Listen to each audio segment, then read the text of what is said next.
Hello dear friends, welcome to exam Guruji. आज हम आपके लिए नेक्स्ट एक्सपेक्टेड क्वेश्चन का पार्ट नंबर 6 लेके आए हैं। जिसने चैनल को सब्सक्राइब नहीं किया है वो कर लीजिए और साथ में बेल आइकन को प्रेस भी कर लीजिए। तो चलिए शुरू करते हैं आज की अपनी वीडियो।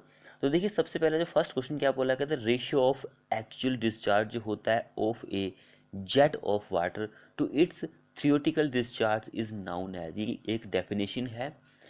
तो क्या इसका क्वेश्चन का आंसर रहेगा, उसको आप कोएफिशिएंट ऑफ डिस्चार्ज के नाम से जानते हैं। Ratio of actual discharge of a jet of water to its theoretical discharge, उसको आप कोएफिशिएंट ऑफ डिस्चार्ज के नाम से जानते हैं। अगला क्वेश्चन देखिए यहाँ पे, which of the following device is not used to measure the rate of flow. Rate of flow या फिर डिस्चार्ज एक ही बात है, कंफ्यूज नहीं होना है आपको। तो यहाँ पर आपको पता है कि बेंचोमीटर जो होता है वो डिस्चार्ज को मेज़र करता है, रेट ऑफ फ्लो को मेज़र करता है, ओरिफिस भी इसी को ही मेज़र करता है, रोटामीटर भी इसी को ही मेज़र करता है। लेकिन ये पिटोट ट्यूब जो होता है ये किसी पॉइंट की वेलोसिटी जो होती है उसको फाइंड आउट करता है। वेलोसिटी को फाइंड आउट करेगा पिटोट ट्यूब। कॉमन क्वेश्चन है, आप इसको याद कर सकते हैं। एंड एक एनीमोमीटर भी होता है, वो भी भाई उसकी वेलोसिटी को ही मेजर करता है, एनीमोमीटर जो होता है। एंड करंट मीटर जो होता है वो किसी स्ट्रीम जो होती है उसकी वेलोसिटी को मेजर करता है। ये सारे जितने भी इंस्ट्रूमेंट होते हैं आपको इनके बारे में पता होना चाहिए, क्योंकि अगर क्वेश्चन आएगा तो आप कंफ्यूज हो सकते हैं। तो सारे ही पॉइंट आप याद करके लिख लीजिए। सो अगला क्वेश्चन देखिए, तो correct sequence in the direction of flow of water for installation of hydro power plant.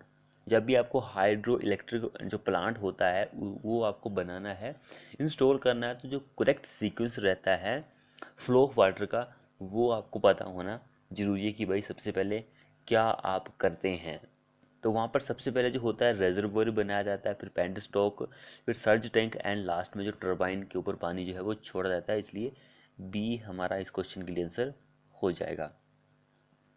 अगला क्वेश्चन देखिए, the difference of head as shown by manometer connected between the inlet and outlet flange of the pump is known as.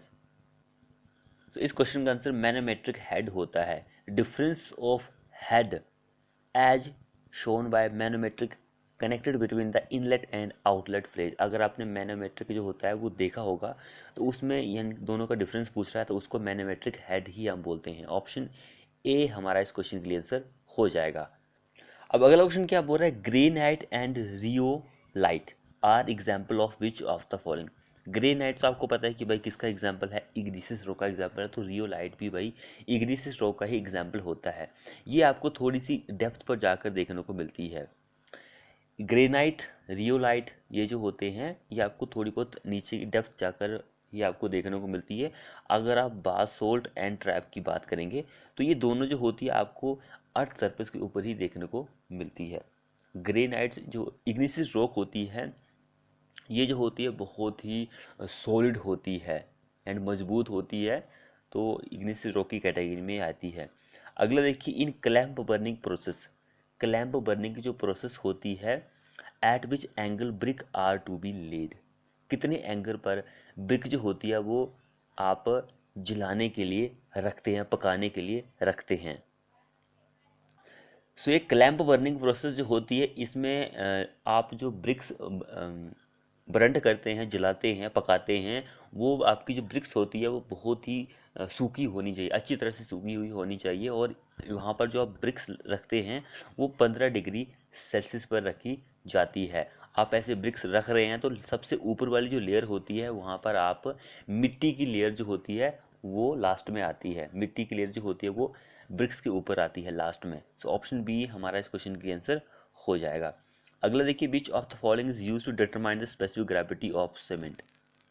Specific gravity जो होती है cement की उसको determine करने के लिए आप किसका यूज करते हैं। सबसे पहले को स्पेसिफिक ग्रेविटी पता होनी चाहिए कि भाई कितनी होती है, 3.14। ये स्पेसिफिक ग्रेविटी होती है। डेंसिटी कितनी होती है, 1440 होती है।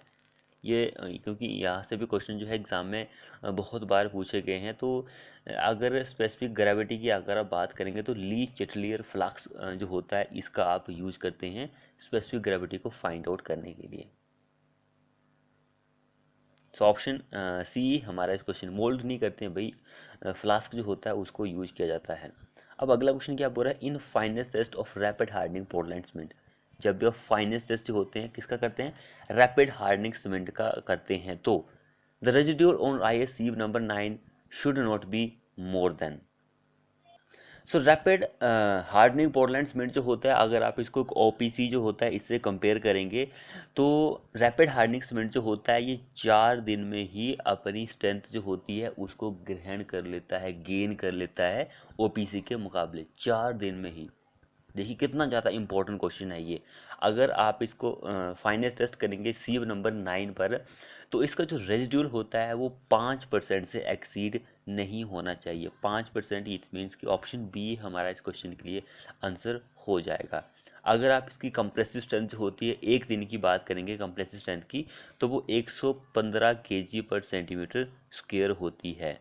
अगर आप इसकी 3 दिन की कंप्रेसिव स्ट्रेंथ की बात करेंगे वो 210 kg/cm² होती है। दोनों चीज़ें ये इंपॉर्टेंट है भाई। कंप्रेसिव स्ट्रेंथ से आपको पता है कि एग्जाम में बहुत सारे क्वेश्चन जो हैं वो पूछे जाते हैं, तो आपको इनके बारे में भी नॉलेज होना जरूरी है।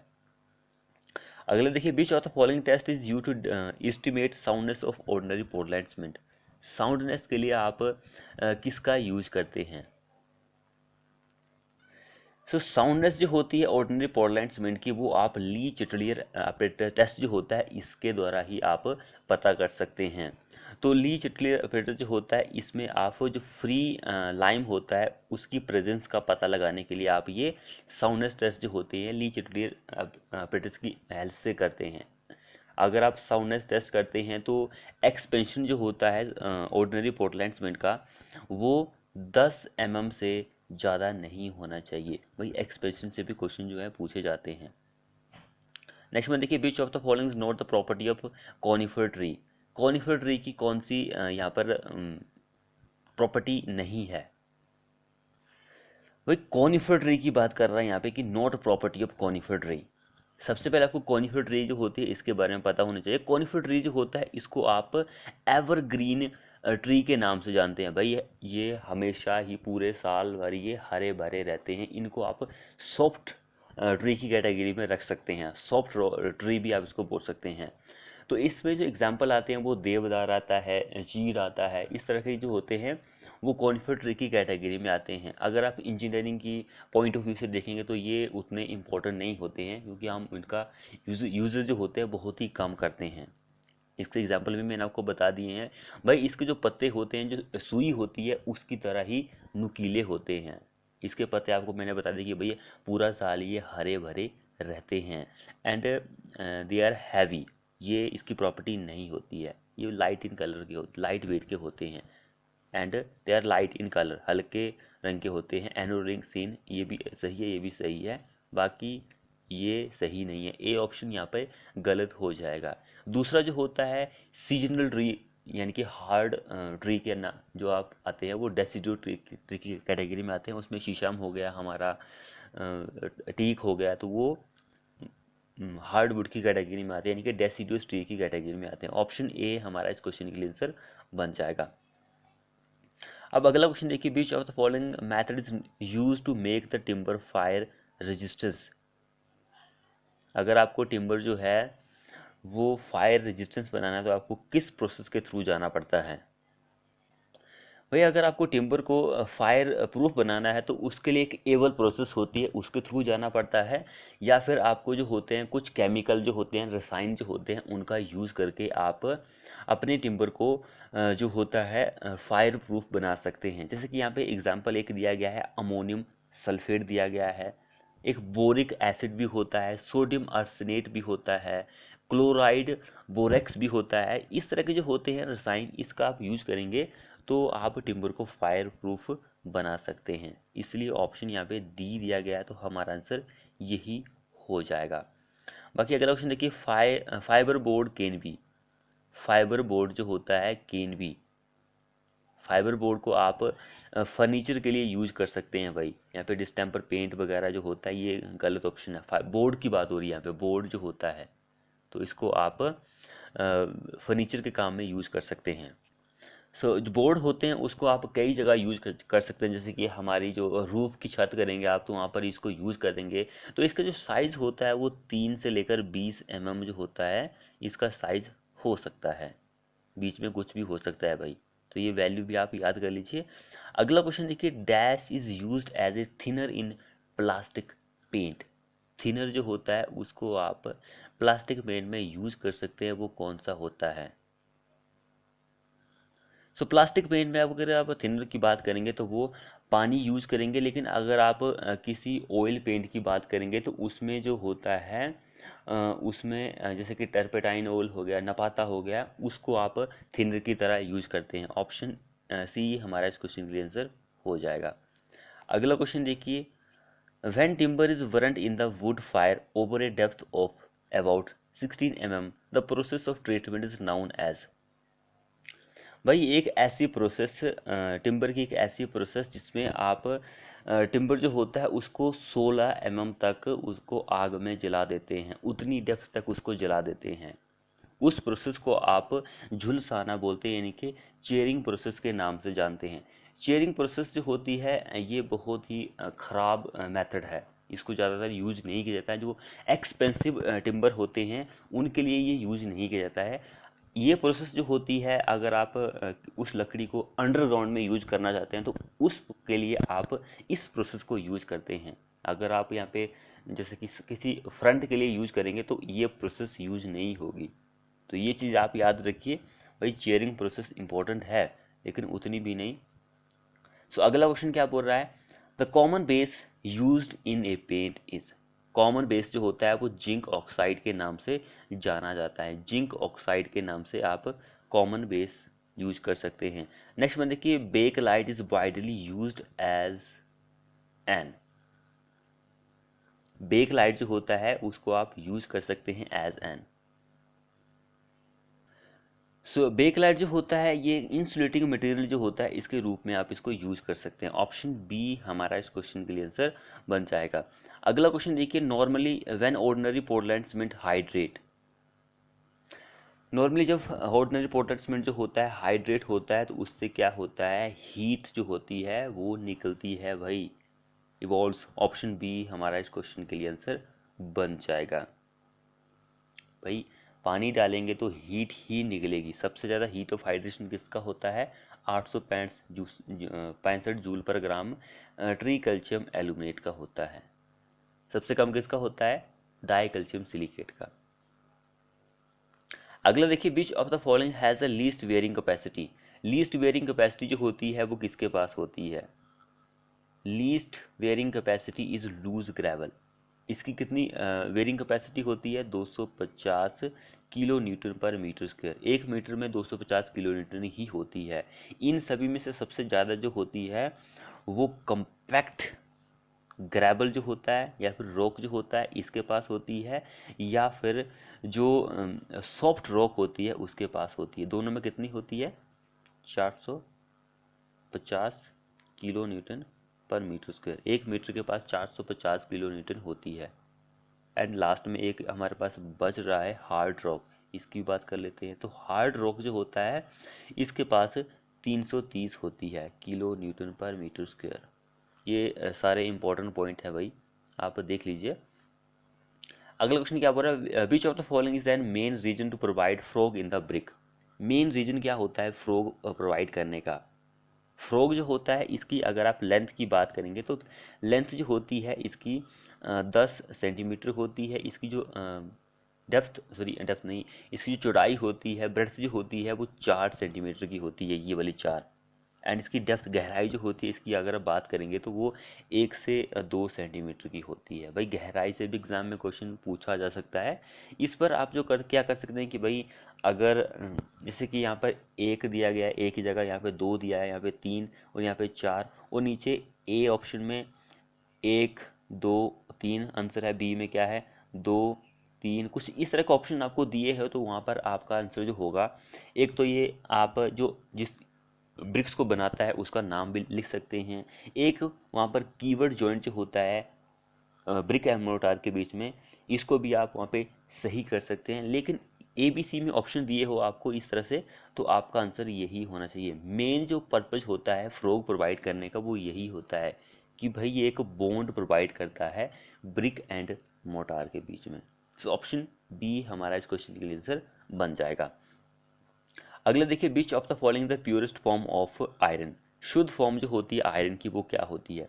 भाई जिसने चैनल को सब्सक्राइब नहीं किया वो अभी कर लीजिए। क्या होती है शुद्ध form of iron? Is road iron. इसमें जो कार्बन का परसेंटेज होता है 0.15% आपको कार्बन कंटेंट देखने को मिलता है। सो अगला क्वेश्चन क्या बोल रहा है? Which of the following the mode of failure in filled weld material.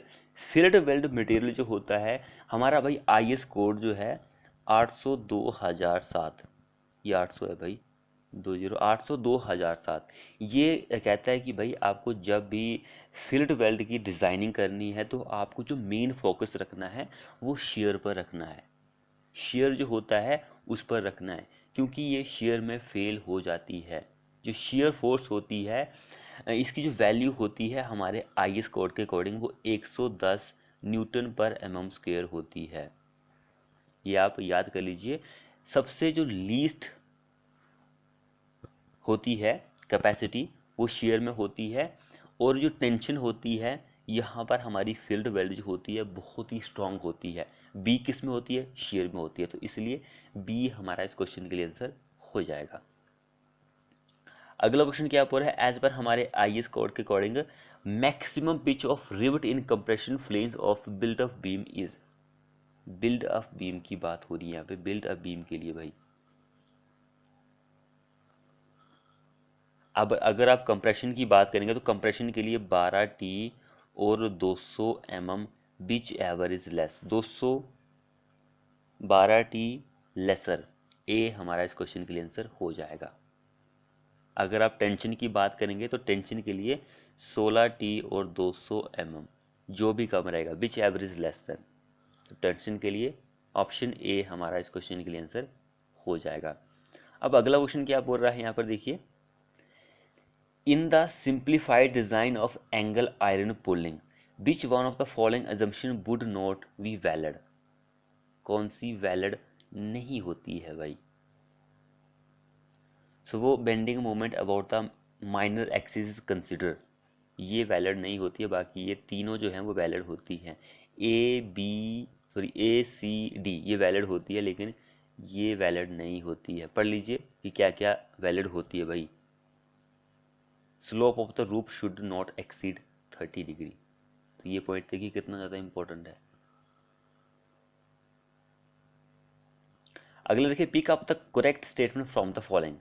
सही स्टेटमेंट को चूज कीजिए भाई, कौन सी सही है। सो यहाँ पर जो सही स्टेटमेंट रहेगी वो रहेगी, dead load include self weight of the structure and superimpose load permanently attached to the structure. तो ऑप्शन ए हमारा बिल्कुल सही है, बाकी ये सारी गलत स्टेटमेंट दी गई है। अगला और लास्ट क्वेश्चन देखिए हमारे इस वीडियो का, which of the structure have sustained wind pressure. So भाई यहाँ पे बोला गया है कि भाई जो विंड हवा होती है उसको कौन रोकता है? क्या रेलवे ट्रैक रोक सकता है? हवा चल रही है, रोड रोक सकती है, रेजिडेंस रोक सकता है? नहीं। चिमनी जो होती है घर के ऊपर बनी हुई वो रोक सकती है। अगर आपका जो घर है वो बहुत ही बड़ा है वो भी हवा को आगे पीछे जाने से रोक सकता है। अब बड़े बड़े वृक्ष लगाए हुए हैं आपने, या फिर जो होर्डिंग वगैरह होती है वो लगाई हुई है, तो वो भी हवा को रोक सकते हैं। सो ऑप्शन ए हमारा आंसर रहेगा, बाकी ये सारे गलत हो जाएंगे। तो फ्रेंड्स ये थे हमारे मोस्ट एक्सपेक्टेड 27 क्वेश्चन। वीडियो को अपने दोस्तों के साथ शेयर करें, चैनल को सब्सक्राइब नहीं किया है तो कर लीजिए, और साथ में बेल आइकन को प्रेस भी कर लीजिए। मिलते हैं ऐसी ही नेक्स्ट वीडियो में।